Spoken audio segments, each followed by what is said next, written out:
there. Thank you so much for joining me. I am going to talk to you about how to use how I use Dubsado as a project manager, and how I've set up my account, what a client walks through um, as they go through my workflow, my process. So let's get started. First, a little about me. I am a wife for 5 years. My husband is a Marine veteran. Um, we have a son. He is a year and a half, and he's napping right now. Um, and we have a dog who we've had for 4 years. We live in Cleveland, Ohio. We just bought a house, which is really exciting.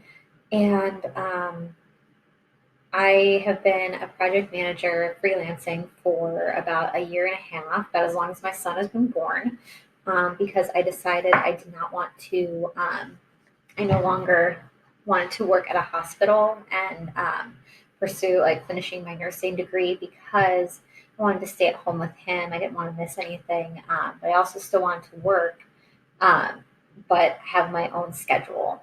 So I decided to freelance and I started as a virtual assistant and quickly realized that I like to organize my clients and their teams. So I decided, why not pivot to project management? Um, so I I have been really loving it. I love staying at home, making my own schedule, um, and I love using Dubsado for my business because it's made it a whole lot easier. I've used Dubsado for about a little over a year, and it has made everything so smooth. Once I learned how to use it, I fell in love with it. I offer setups and consultations and audits as well as my project management services. But today I'm only going to show you how I set up my project management clients. So let me show you. My clients go through first my lead capture form.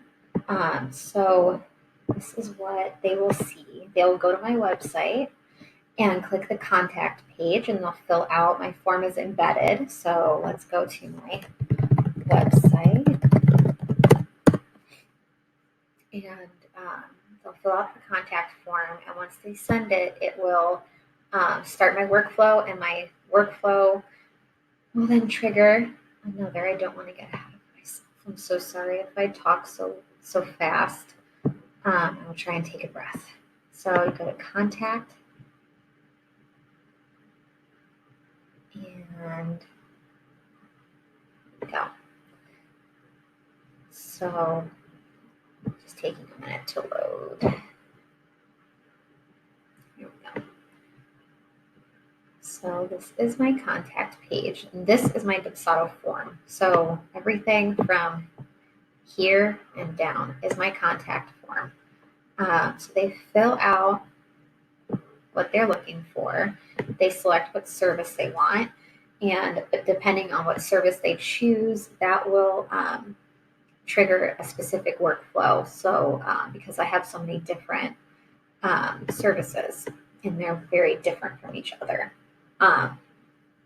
They put in their start date, their budget, and that way I get all of this before I even schedule a call with them.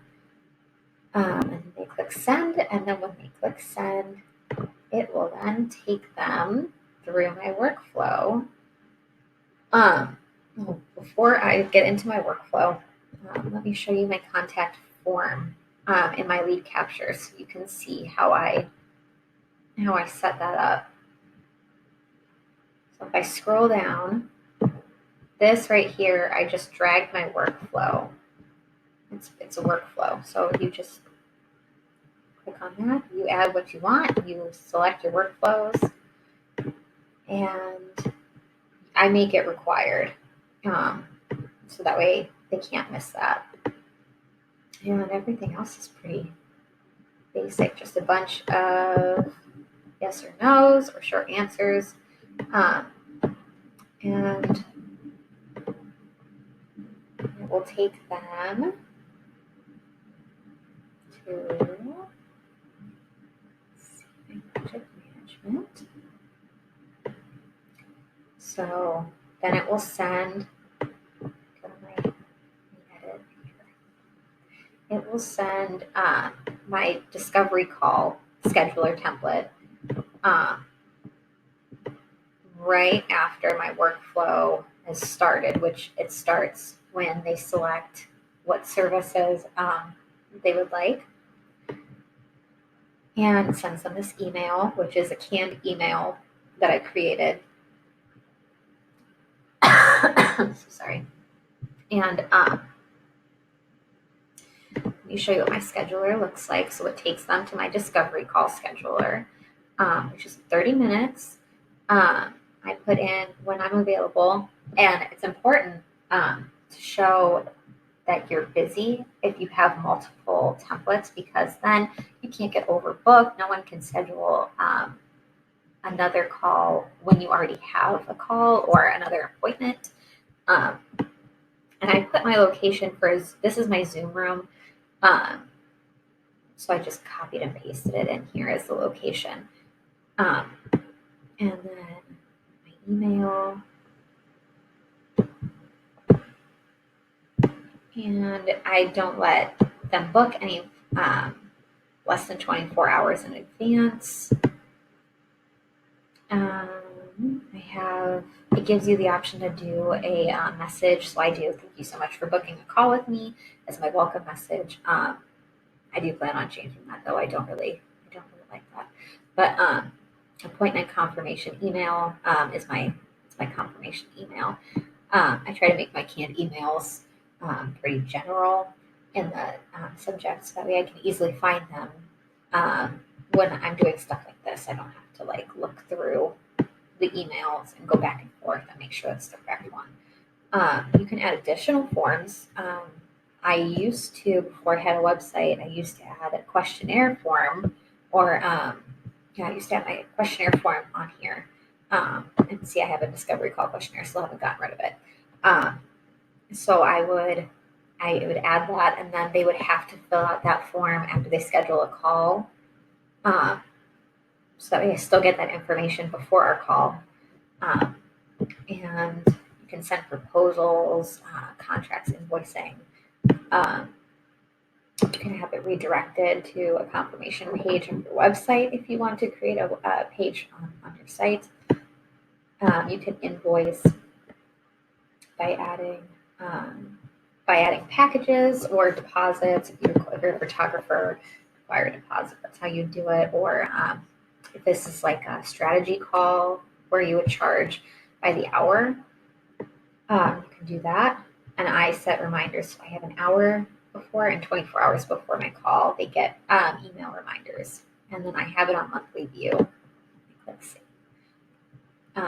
So let's go through what else my workflow is for us. So then once they schedule a call with me, we can take a call, and I decide if it's going to be a good fit. I also send out, this is the send form project management. That is my proposal. So I have it as approved, because sometimes I have to customize it.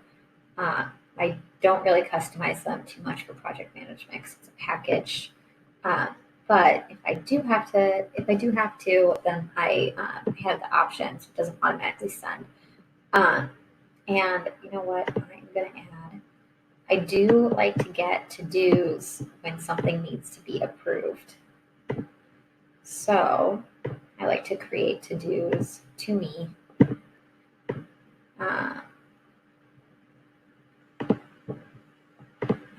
After contract signed, after an appointment has ended, and it will watch my discovery call. Edit proposal if needed. And then I click send email reminder and apply it, and there we go. And I like to have all of mine in order, but honestly, it doesn't have to. But I do like to have mine all in order. There we go. There. Still in the body here. So go up. Okay.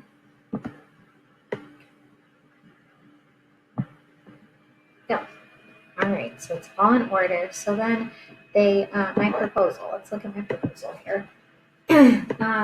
So it's not a fancy proposal. I don't do coding. The only code that I do have is for a testimonial carousel type thing. And I don't know how to do it. I tried. I just don't know. So I just give up. But this is my simple proposal.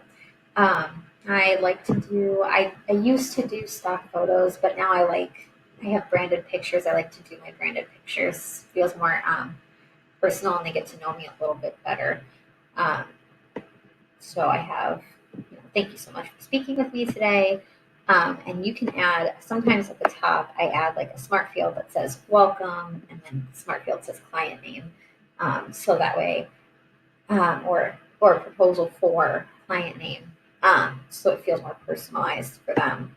And then they click on which package they want. My packages are all in here. I just scroll. And I customize the buttons and the color. So I want it to be more branded towards my colors. And I have a break here in my testimonials, and then next steps, and that's it. Because they get information from my website, but they also my leads usually come in from my website or from my Facebook page, and they get information. They get all the information that they need from there. So I don't add too much into the proposal, but I do have a welcome guide that is a little extensive. So that kind of makes up for my proposal. But I have it set up so my contract is attached and my invoice. So they get the 3 steps. So let me show you what that looks like.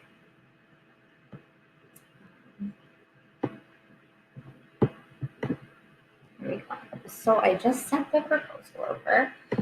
So what we can do is view and open.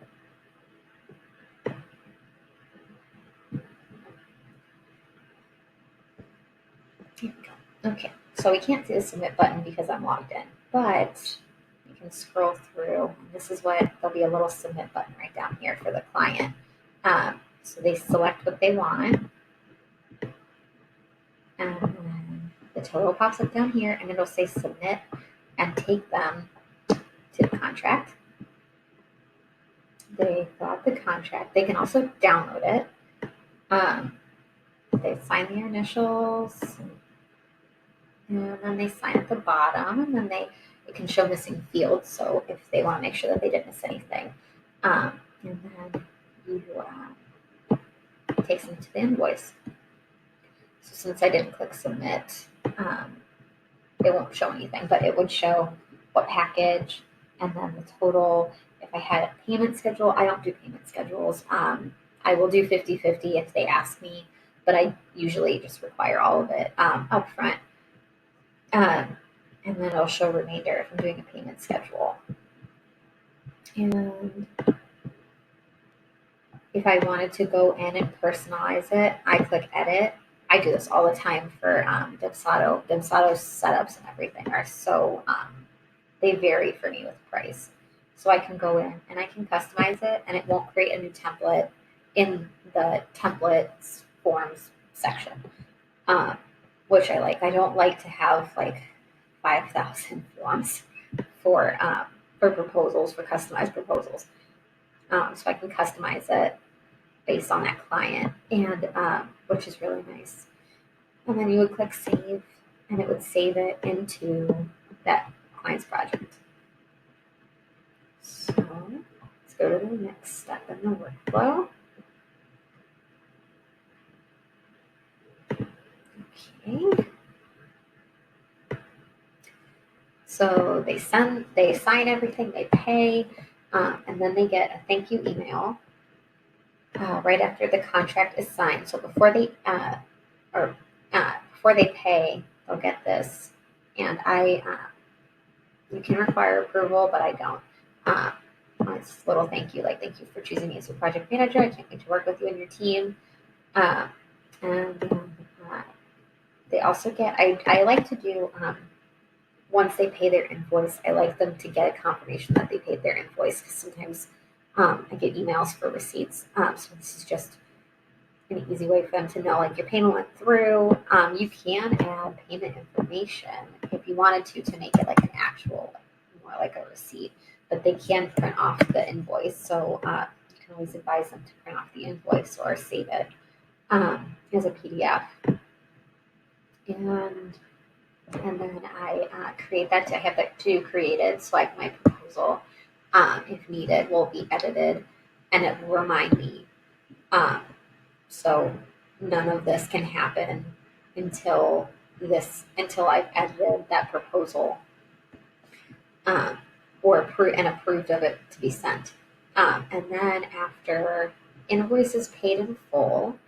Now, if I did a payment schedule, I would copy this workflow and do a 50-50 payment schedule. I don't have that right now, but I can show you in a little bit how to do that, or how I would do that. So then I send my welcome guide, which I will show you. There you go.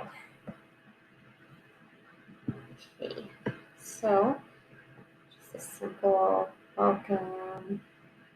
Thank you so much for choosing me. I'm excited to get started. And then there's a few questions that I have for them, sharing their account information, their logins, any files that I need before I start, and then any other questions. And then these are my FAQs, just a few. And then my hours, what they look like. And due to COVID, everything is a little different. So I don't have a babysitter as much as I used to. But these are my normal hours, how they can contact me. And if it's urgent, I can say urgent in the subject line, and then I get back to them within 12 hours. And then otherwise, it's 24 hours at the most that I get back to them.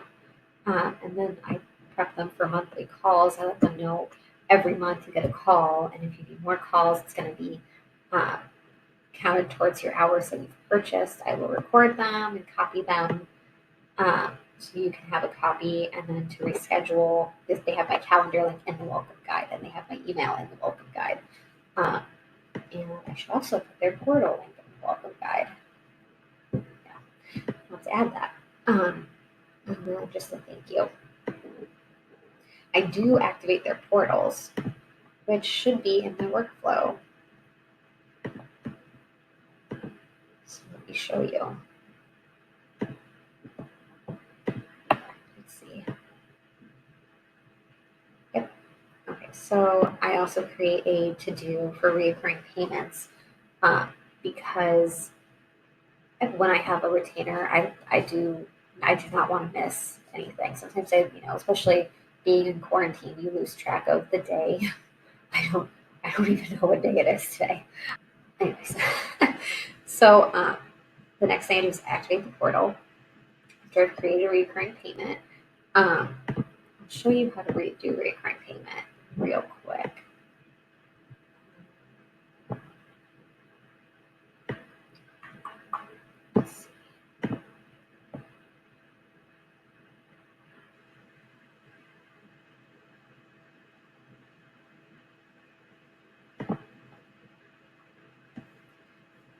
So I go to invoicing and recurring. I'm going to add one. I want it to go every month, and I want it to start first. And I'm not going to put an end date. You can have a title for your invoices. I don't even do that, but some people do. I guess I have to invoice. That's right.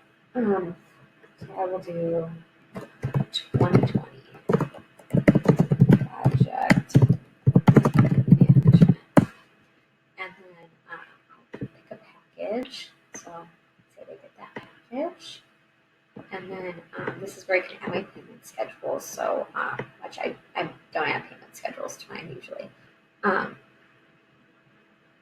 But now if I click start reoccurrence, it will send that out on the first of every month. And if I wanted to, I can set reminders so I can give them a heads up, or I can send it in my workflow. And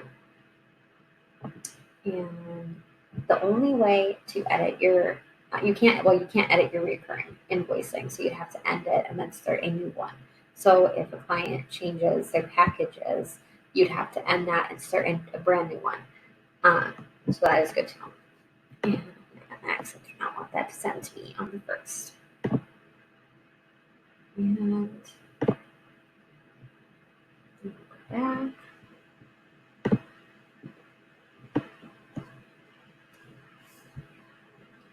Scroll down. So I've activated my client portal, and I do send them an email. Where is it? I made one. It must be it. So I have an email that tells them all about their portal and how to access it. And so I'll have to add this, but it has, like the client portal link and the passwords and all of this stuff I will have to put in my welcome guide also. Because we're going to write that down. So I do not want to forget. And let me add this to my workflow. I don't see it in there, which is strange. So then they'll get the email with their portal, and I tell them what forms can be accessed, and that's their own personal portal. And so I make sure that gets activated after the invoice gets paid in full. So they're automatically in there, and I want this email to come out after. Oh, just occurred to me.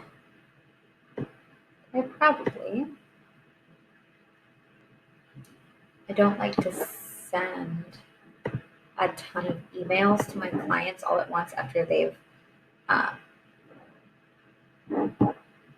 don't like to send it. I like to batch their emails, so I like to give them not a ton of information or it's overwhelming, but I don't like to send them 4 or 5 emails right after the invoice is paid, because that is kind of a lot. That's a lot of emails for one time.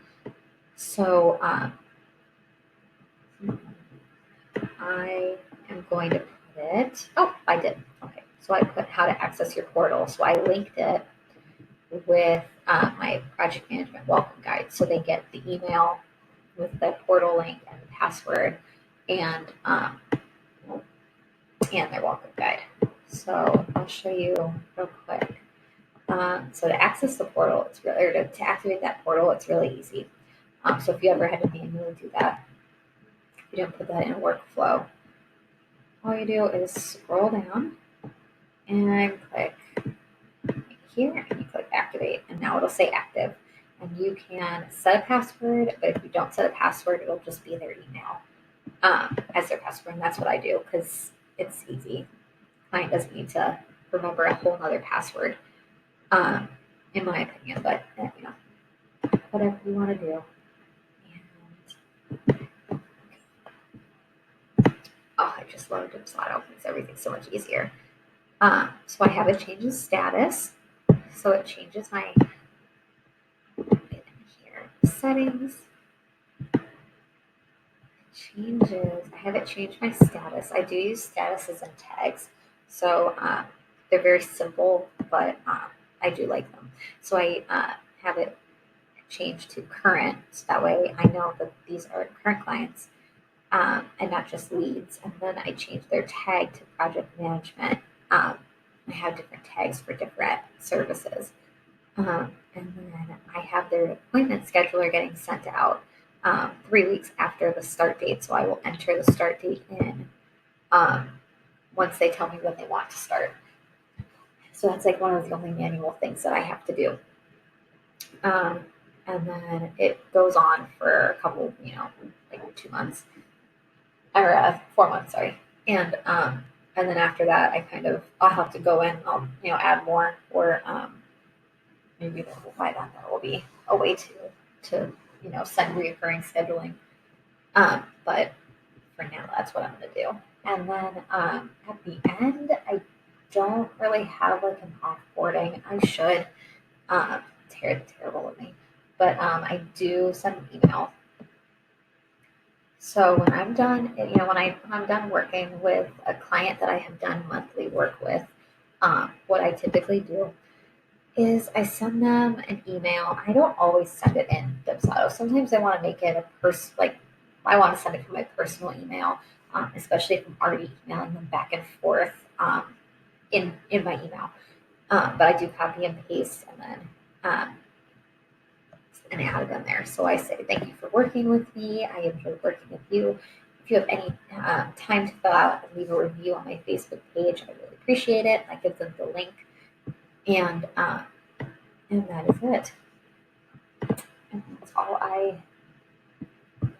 that is all I have for my workflow. I mean, it's pretty simple. It looks like daunting because it's so long, but it's really just a whole bunch of appointment schedulers and then like your activating the portal and all that.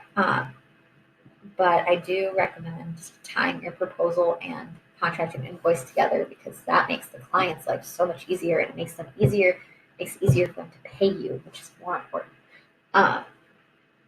So that's all I got. If you have any questions, comment below, and I will try my best to answer them. Project management is definitely one of those, professions where like an organizational freak like me, I'm trying to organize my Dubsado. I'm trying to organize everyone else's, but yeah.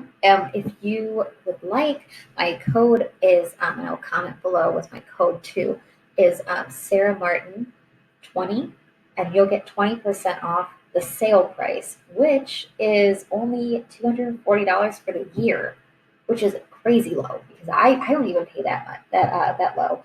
And it's also, if you don't want to do the year, you can do a month. It's $24 for a month. So you can use my code on top of the sale price and get a super big discount. If you guys have any questions, please comment below and I will answer them as best I can. Thank you so much for having me and have